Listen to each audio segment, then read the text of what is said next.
Welcome to my Kannada ಮಾಹಿತಿ ಪುಸ್ತಕ channel. ಹಸಿ ಈರುಳ್ಳಿಗೆ ಬೆಲ್ಲವನ್ನು ಸೇರಿಸಿ ನಿಯಮಿತವಾಗಿ ಸೇವಿಸುತ್ತಾ ಬಂದರೆ ದೇಹದ ಮಾಂಸಖಂಡಗಳು ಬೆಳವಣಿಗೆ ಆಗುವುದರ ಜೊತೆಗೆ ದೇಹದ ತೂಕವು ಹೆಚ್ಚಾಗುತ್ತದೆ. ಸಿಹಿ ಕುಂಬಳಕಾಯಿ ಬೀಜವನ್ನು ಪುಡಿ ಮಾಡಿಕೊಂಡು 1 ಗ್ಲಾಸ್ ಹಾಲಿಗೆ 1 ಚಮಚ ಈ ಪುಡಿಯನ್ನು ಬೆರೆಸಿಕೊಂಡು ಕುಡಿಯುತ್ತಾ ಬಂದರೆ ದೇಹದ ತೂಕ ಹೆಚ್ಚಾಗುತ್ತದೆ.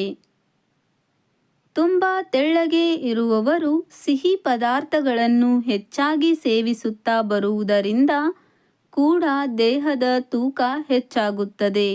ಹಾಗಂತ ಅತಿಯಾಗಿ ಸಿಹಿ ತಿನ್ನುವುದು ಒಳ್ಳೆಯದಲ್ಲ. ನಿಯಮಿತವಾಗಿ ಸೇವಿಸಿ. ಬೂದುಗುಂಬಳಕಾಯಿಯನ್ನು ತುರಿದು ತುಪ್ಪದಲ್ಲಿ ಹುರಿದು ಅದಕ್ಕೆ ಸಕ್ಕರೆ, ಏಲಕ್ಕಿ ಪುಡಿ ಹಾಗೂ ದ್ರಾಕ್ಷಿ, ಗೋಡಂಬಿ ಹಾಕಿ ಹಲ್ವಾ ಥರ ಮಾಡಿ ಪ್ರತಿದಿನ 2 ಚಮಚ ತಿನ್ನುವುದರಿಂದ ತೂಕ ಹೆಚ್ಚಾಗುತ್ತದೆ. ಬಾದಾಮಿಯ ಸಿಪ್ಪೆ ತೆಗೆದು ನುಣ್ಣಗೆ ಪುಡಿ ಮಾಡಿಕೊಂಡು ಪ್ರತಿದಿನ 1 ಗ್ಲಾಸ್ ಹಾಲಿಗೆ 1 ಚಮಚ ಈ ಪುಡಿಯನ್ನು ಬೆರೆಸಿಕೊಂಡು ಕುಡಿಯುತ್ತಾ ಬಂದರೆ ದೇಹದ ತೂಕ ಹೆಚ್ಚಾಗುತ್ತದೆ. ಅಲ್ಲದೆ ಪ್ರತಿದಿನ 3ರಿಂದ 4 ನೆನೆಸಿದ ಬಾದಾಮಿಯನ್ನು ಬೆಳಗ್ಗೆ ಖಾಲಿ ಹೊಟ್ಟೆಯಲ್ಲಿ ತಿಂದರೆ ತೂಕ ಹೆಚ್ಚುತ್ತದೆ.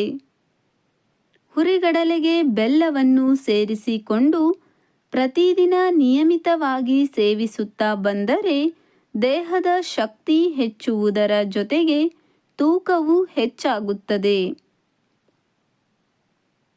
ಉದ್ದಿನ ಕಾಳನ್ನು ಬೇಯಿಸಿ ತುಪ್ಪದಲ್ಲಿ ಹಾಕಿ ಚೆನ್ನಾಗಿ ಹುರಿದು ಇದನ್ನು ಬೆಲ್ಲ ಅಥವಾ ಸಕ್ಕರೆಯ ಪಾಕಕ್ಕೆ ಸೇರಿಸಿ ಗಟ್ಟಿಯಾಗುವವರೆಗೆ ಬೇಯಿಸಿ ನಂತರ ಕೊಬ್ಬರಿ ತುರಿ ಸೇರಿಸಿ ಸೇವಿಸುತ್ತಾ ಬಂದರೆ ದೇಹದ ತೂಕ ಹೆಚ್ಚಾಗುತ್ತದೆ. ಪ್ರತಿದಿನ 1 ಅಥವಾ 2 ಬಾಳೆಹಣ್ಣನ್ನು ತಿನ್ನುತ್ತಾ ಬಂದರೆ ದೇಹದ ತೂಕ ಹೆಚ್ಚಾಗುತ್ತದೆ. ನಾವು ತೂಕ ಹೆಚ್ಚಿಸಲು ಅಥವಾ ತೂಕ ಇಳಿಸಲು ಯಾವುದೇ ಆಹಾರ ಪದ್ಧತಿ ಅನುಸರಿಸಿದರೂ ಕೂಡ ಪ್ರತಿದಿನ ವ್ಯಾಯಾಮ ಮಾಡುವುದನ್ನು ರೂಢಿಸಿಕೊಳ್ಳಬೇಕು. ಈ ಮಾಹಿತಿ ಇಷ್ಟವಾದರೆ ದಯವಿಟ್ಟು ಚಾನಲನ್ನು ಸಬ್ಸ್ಕ್ರೈಬ್ ಮಾಡಿಕೊಳ್ಳಿ.